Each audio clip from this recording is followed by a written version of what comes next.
Thanks very much. Well, before we get started with the discussion on stage, I'd just like to pose a statement, really, to the audience. I mean, kind of based on what we've just heard, but also the list of doom and gloom issues that seems to be confronting us every day, from the pandemic to inflation to war to economic strife. I just wonder, if I make a statement, the requirements of leadership have changed fundamentally in the last 3 years. The requirements of leadership have changed fundamentally in the last 3 years. Just put your hand up if you agree with that statement. And put your hand up if you disagree with that statement. You think that leadership is timeless and the requirement. Okay, we've got one person. Good. Very brave. Very good. Well, let's get into some of those issues around leadership. What has changed so dramatically in the last 3 years, if the consensus in the room is right with Ronan and Kate?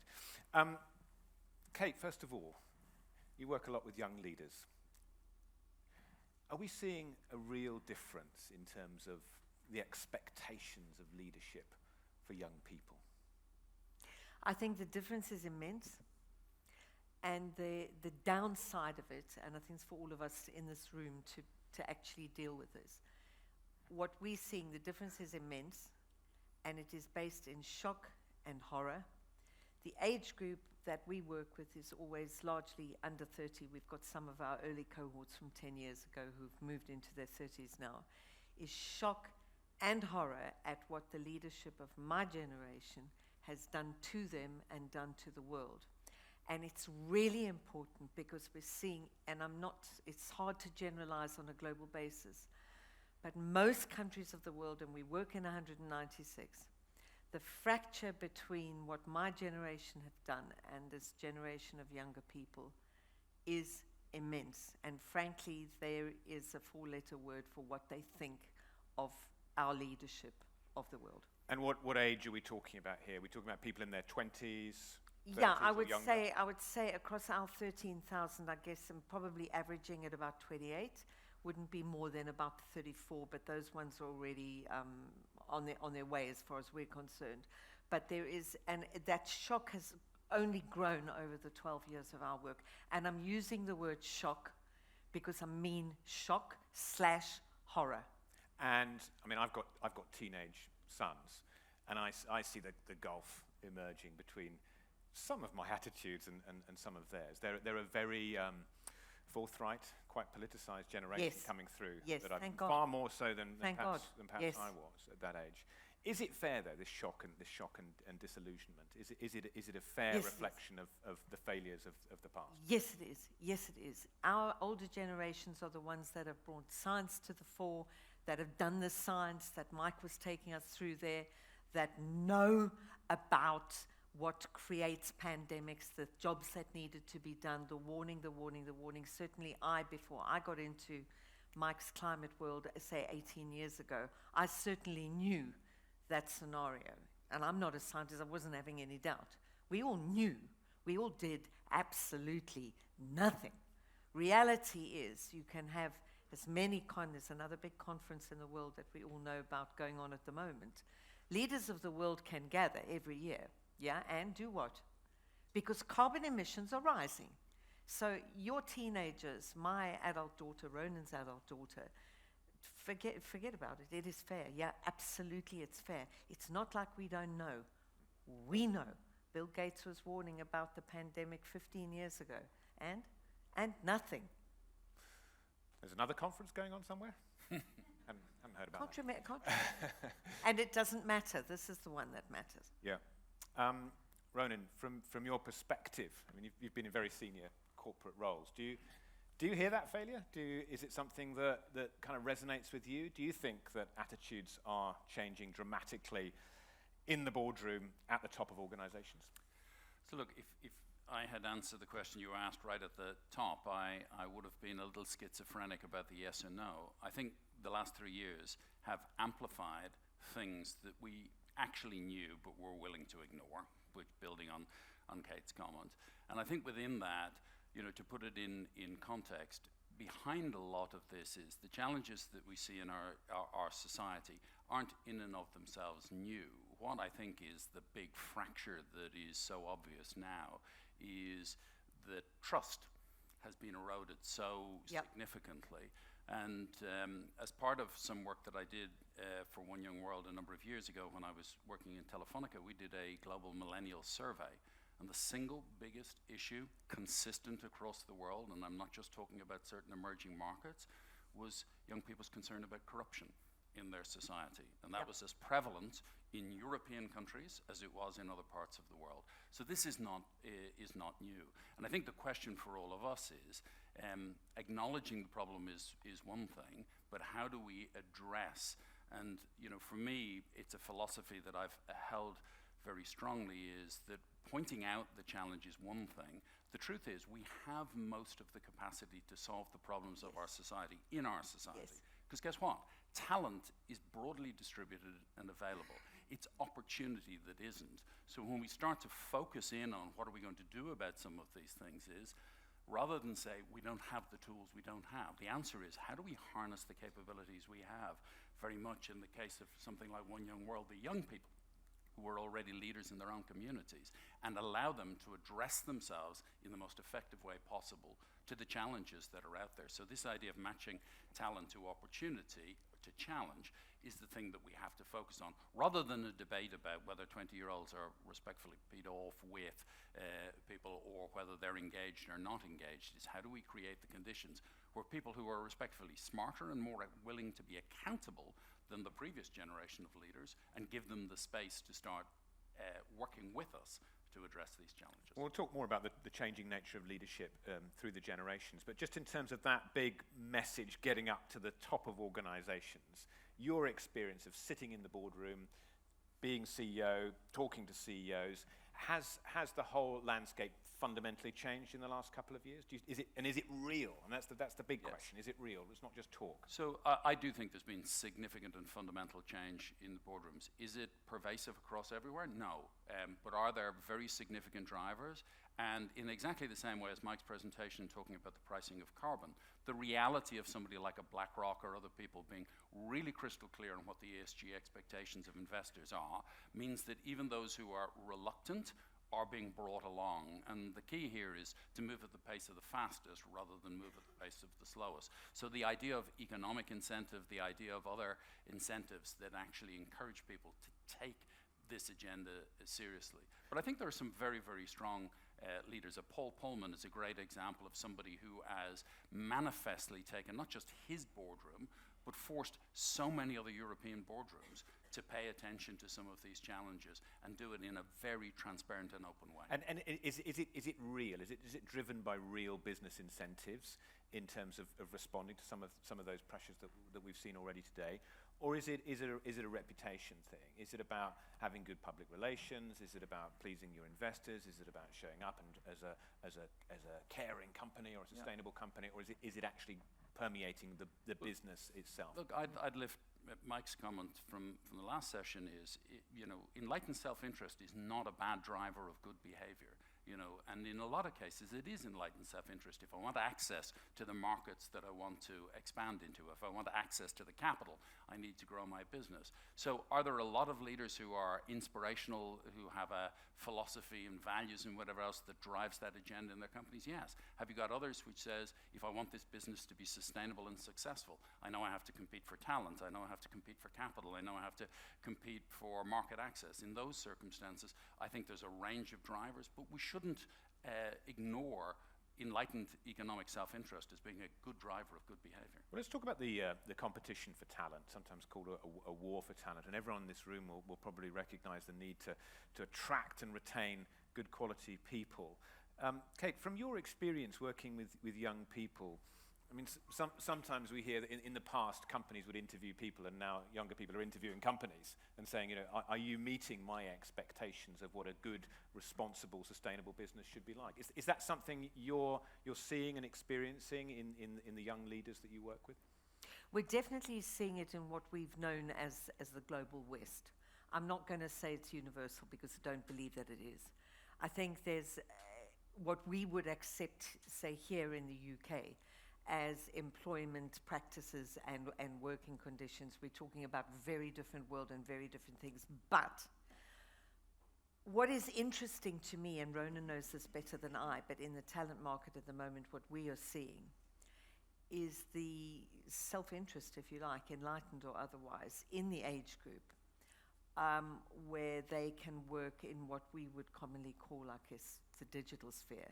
The people with those skills, that war for talent is I have never seen anything like it. I mean, I know today we can take on an intern at X with digital skills and expect to lose them for plus 100% within 6 months. And, you know, we're a charity, so we can't compete with that. But it's an interesting thing. It's something I've never seen in my life. I've never seen that kind of curve. And given that, you know, the focus on skills and digital skills, I wonder how that's changing the requirements for leadership, because, you know, leaders in the past might have been seen as people who could, you know, give an inspiring speech or frame a narrative. All those things seem to be very important in the leadership literature. But is it now about understanding the digital nature of business? You know what's so interesting about it, going back to something you two were just saying a few moments ago about trust? What is really interesting about that, if you're a distinctly older person as am I, the only weapon you have in the digital world is that the people that work for you, with you, actually trust you face to face. And digital does bring a horrible amount of transparency to bear, which is hard as a business leader to deal with radical transparency. You know, my generation, we didn't do that stuff. But it's an interesting thing that it has that reverse coin, and the only thing you can do as not being a digital native is behave yourself. Indeed. And so digital transparency means everything we do is potentially, you know, seen. But there's a trail, isn't There's there? a trail. There's a trail. Yeah. And how does that change the nature of the workplace and how leaders actually behave? Right? Well, I think it has very significantly. You know, my own personal experience, the idea was that information was power when I started my career as an accountant, and the idea that the control of the numbers at the top of the organization was one of the tools of control. The reality now is the, you know, significant distribution of information inside organizations, the transparency that affords, allows people at every level of the organization to build what I would describe as a common context, because ultimately the big change that's happening, in my view, inside the workplace is that there was a traditional model, which was the classic hierarchical human capital model rather than a social capital model, i.e. we now are in an environment where the people in your organization who are best positioned to address the tasks and challenges may not be in your senior hierarchy. They may be in other parts of the organization. Yeah. So the idea of organizing around the opportunity or the challenge at hand and making sure that leadership actually is defined by the people who have the competencies in that particular situation, that requires a fundamental shift in the way organizations report and disseminate information so that they give access at every level. But the opportunity that affords is, and what I've seen probably in the last 5 years, is this idea that truly, you know, leadership can happen at every level of the organization if people share a common context. They understand at the highest level what the organization is trying to achieve, and they understand how their role sits within the context of that ambition. As soon as you do that, you give people the confidence to exercise their judgment, whatever level of the organization they're in. And it doesn't, in my view, whether it's 100% increase in pay or not, what most people want is a job that gives them purpose. Absolutely. And the reality of your digital footprint, and talking about the fact that leaves a footprint, most people want to leave their digital footprint in the situations they're involved in. They want to leave their DNA and say it was different because I was there. That's actually the way that we harness talent and break this cycle. It's not just about pay, it's about purpose. Purpose, a very important and often misused word in the corporate world. And we have the problem of purpose washing, we have the problem of companies pretending to be something they're not really to try and attract that talent. How do you get around that? Because, you know, one thing I've noticed with corporations is that they all want to define a purposeful narrative, which is normally set by you know, the board and a few communications advisors, and then is cascaded down the organization whether people want it or not. So how do you ensure that something like purpose is meaningful, is actually is actually lived, is actually motivating and inspiring, not just to a few people sitting at the top, but to everyone in an organization? Well, look, that in itself could be a lecture for an hour. I think to your challenge, which I agree with, is that a lot of what is presented as purpose or vision is just corporate speak. But within organizations, there is an opportunity to access a very simple common purpose, which is the right of an individual to do the right thing. That doesn't exist in a lot of organizations. But I can tell you, the most powerful thing I've ever seen in a corporate environment is that sense of purpose that's derived from, I believe I'm empowered to do the right thing. And that can be anything from a person in a call center doing the right thing when somebody has a service issue, to a retail store. But it also is the manager in recruiting or in pay or in other things, the right to do, the belief that you have the right to do the right thing. That's what, because culture happens when people aren't looking. That's the behavior that's in there. I believe I have the right to do the right I thing. want to come back to this thing about with Paul Pullman. So, as you're investors here, but you know, Unilever's taken a beating recently, largely from led by Terry Smith of Fundsmith, who is a brilliant fund manager, we know, saying, I don't want to talk about purpose anymore. I'm not interested in investing in this. And what is the purpose of Marmite? You mean Marmite's got to have a purpose? I want to eat this stuff. Okay, fine. But let's talk about what Paul did there at Unilever. Indeed, I agree with Ronan, and Paul is a good friend of both of ours. I agree with Ronan. Paul really emerged in 2008 for the generation with whom I work as the world leader in changing the argument about sustainability and ESG and all the rest of it in corporations. Absolutely no question. I hate the fact that apart from yourself, quite often, Paul stood alone. I'm kind of going, where are the rest? Today it's better, but it's interesting.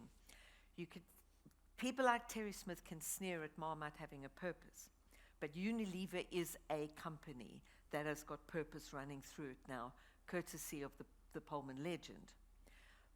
Have you seen the number of people who apply for jobs every year worldwide at Unilever? It's way over 2 million. It's way over 2 million in a talent war. That summarizes exactly what we're talking about. And if anyone's got any questions from the audience, we'll bring in a couple of minutes. So think of any questions on leadership, purpose, talent, any of those issues which you're facing as businesses. But while you ponder a question maybe, Kate, let's go back to the gap between older leaders and younger people coming through.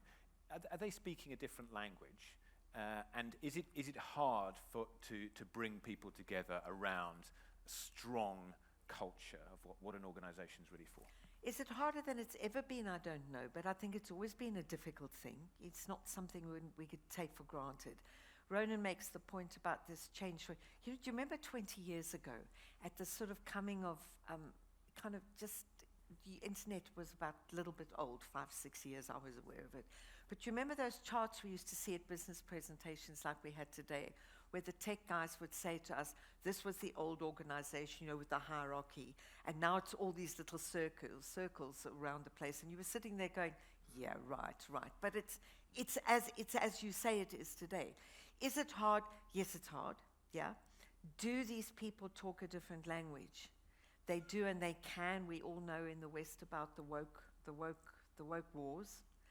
And again, it's this point about this change in the demands of the people that lead a company, how you behave, how you talk, all of the things Ronan was talking about delivering. It can be done, but the stretch is there. The gulf is absolutely there and challenging. But think about it like this. If you are, as Ronan, as me to a degree, if you are a leader in the corporate space, you better get into it. This is about, we're saving our own lives. We're saving our species. We better get into it. There isn't any time. Mike made the point. I mean, that window is going like that, yeah? On every single aspect. We need the kind of leadership that Centuro is providing. Provide these platforms where we can rapidly expand globally and understand, damn it, once and for all. We called our charity One Young World for a reason. It's only one world. And we absolutely, for all that we're dealing with this terrible, terrible war, it does impact all of us. It damn well does. And if we needed the pandemic to explain to us what would happen with climate change, did we need it? It seems as though we did. Nobody had a pandemic all by themselves, yeah? It was the whole damn lot of us. So this urgency on leadership is there, as hard as it may be, and this younger bunch of leaders themselves are looking at the rest of us and going, what have you got? And it better be fast. Yep, absolutely. The stakes are high. Any thoughts, questions from the audience? We can get a microphone out if anyone's got something that they thought that's been triggered on leadership. I have one just to be...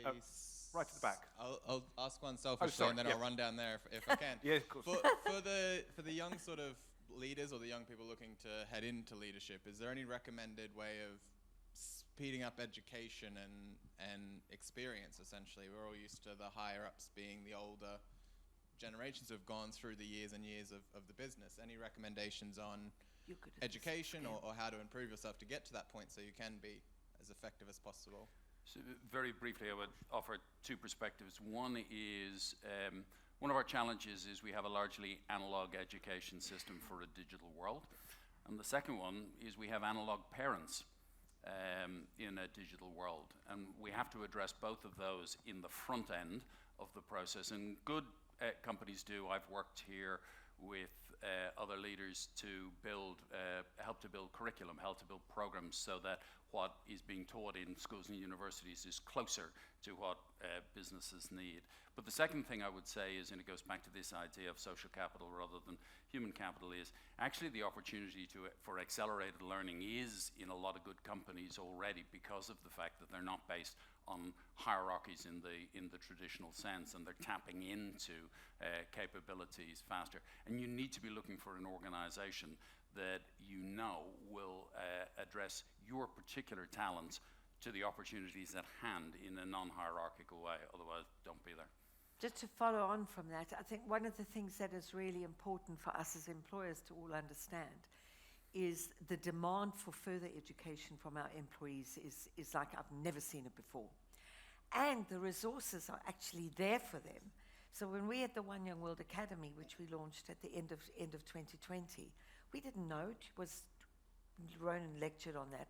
We had 13 world leaders lecturing on that, including Tedros Ghebreyesus, the head of the World Health Organization, and Christiana Figueres, who actually delivered the Paris Agreement for the world. But we had a sign-up on that just went through the roof at a capacity that we couldn't take on. We've just run another one, which was funded by the Gates Foundation on pandemic preparedness, which was free to register and the content doesn't go out for free. But we registered 3,000 people worldwide in about 2.5 hours. That's the demand from the age group. It's there. I think encouraging employees and also as an employer learning to say to the youngsters, what do you want? What do you want to learn? And it's amazing the things that they want and that are so easily available and so cost efficient to send them off on this stuff. The stuff is actually there, but listen to them. What's for sure, and the big corporates, Ronan is right, know this. Our employees today expect lifelong learning. They expect it. And you know what? It's not the hardest thing in the world to provide. It's something that we can do. Yep. Question at the back. Ross. Sure. Can you hear me? Yes, Hi, we can. Ronan. Hi, Hey, Russ. Kate. It's Russ Shaw from Tech London Advocates, Global Tech Advocates. Kate, I love One Young World. I think what you're doing is just amazing. I wanted to talk about diversity and inclusion, and I know we've got a session this afternoon that's going to go deeper into that. But it would be good to get your perspectives in terms of what boards and what CEOs are doing to really embrace diversity and inclusion and to really walk the talk. And the reason why I'm asking this is I speak to too many women, too many leaders from the Black community, too many people with disabilities who are saying, it's all talk, we're not moving the needle. And my reaction to them, and I'm going to bring this up this afternoon, is those few leaders that have really demonstrated right from the top, right from the board, that D&I is an integral part of the agenda is moving the needle. So I wanted to ask you, beyond people like Paul Pullman, who has done a great job in this space, what other examples are there out there of leaders that you've encountered, that you've experienced, who are properly walking the talk? And also feel free to be controversial and say, who are those leaders who are just talking the talk? It'd be great to hear from both of you on that. So Good maybe question. just Yep. start, Russ, two things, and I'll come to some specifics. It's notable that it's only about 2.5 years ago that the Business Roundtable in the US that represents the biggest companies in the United States actually changed its purpose to recognize that it was a multi-stakeholder accountability and responsibility, not just simply maximization of profit. So I think, when I look across markets, I think Europe has been at this longer and has progressed further in many instances than the US, so I'd make that as a general theme. I'd also, without making the thing complicated, there's also another session later on which is about humanizing technology, and I think that's an essential ingredient in creating environments inside the workplace that actually support a sustainable DE&I environment. And I also, again, without making it complex, I think the one thing that we've learned probably over the last 3 or 4 years is the old model was, let me point my finger to fix a problem and the waterbed effect of the problem rising. Intersectionality is the only reality that we have to deal with in all of these spaces. Look, as somebody who's proud to say that the business I ran up until the end of December has a majority in its executive of people of color and a majority female, you can build great teams, but you have to work at it. And I think the board at Verizon also has a very diverse board. So I think there are some companies who are doing it. I would say that European leaders have tended to be in the vanguard, in my experience. And so if I was calling out in the geo, that's what I would say. The other thing I would say is that what's really important is that fixing the board doesn't fix the underlying reality of your company. You have to have an integrated approach that the board acts as a catalyst for the change that you're driving inside your business. And I think, again, we don't have time for it, but one of the significant things that I think is being addressed well in Europe and in the UK, my old employer at O2 is doing it, is return to work programs. Because if you want to make sure that you have gender balance in your mid and senior management, if you lose some of your best talent during childbearing years and things like that, and don't have programs to bring those people back into the workplace, you're always chasing your tail. But actually some great employers have become the target for people returning to the workplace because they say, this is a place I want to work, and have made tremendous progress in that bringing back talent.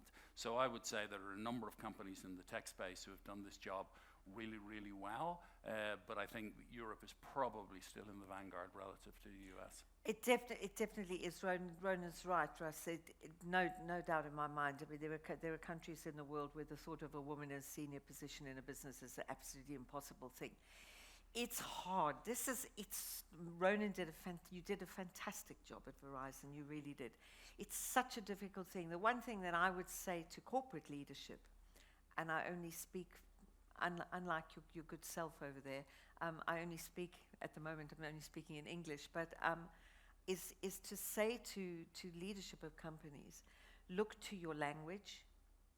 You do have to understand, particularly for the younger generation, the language you are using. And I'm originally a white South African, and trust me, I struggle with the language of this woke generation, but I have to learn it. But to give an example of how hard it was, Ronan was with me when we were in Bogota in Colombia in 2017. And we had then on the stage the first diversity and inclusion global director of Apple. On the stage, a woman of color with a panel that happened to be 3 men, 2 of whom of color. And what she wanted to express in the panel they were running was that diversity is not necessarily visible to the eye. And what she said was, you could have a panel of 3 white men on here, and that panel could still be diverse. It cost her job in pretty short order. There was a storm on Twitter of people working for Apple or claiming to buy Apple products, saying, you're a disgrace, I'll never buy an Apple product again. Now, this was a woman of color incredibly well-intentioned, the first person to hold that post in that company. And I truly felt incredibly sorry for her. And it was such a lesson to me that on diversity and inclusion, and someone with as big a mouth as mine, to engage brain, listen very carefully, and understand what you are doing and what you need to do to tackle diversity and inclusion. It's not on a plate. It is not easy. Culturally, it is phenomenally complex. It's not even, as this poor woman was saying, it's not even the visual thing on inclusion. But what I do know is that when it comes, certainly in this country, as regards to people of color, or the youngsters were 2 years ago calling it BAME, we don't say that anymore. Apparently, people of color, and certainly people with disabilities, are we doing enough? No, no, no, no, no, and no. We're not. None of us, me included. Strong lessons there, and very interesting on the gap between good intentions and reality, and also the visibility of diversity, which is, I remember from my days in television, the on-screen diversity was reassuring, but behind the cameras, much less so. There you go. Yeah. And that was a few years ago. I'm not sure how dramatically things have changed. I think they have changed a bit, but not enough. We'll pick up some of these topics, I'm sure, throughout the day and tomorrow, but that was a wonderful setting of the scene for leadership and the challenges we face in those difficult times. So thank you very much to Kate and to Ronan for those questions. Thanks, Mike. Thank you.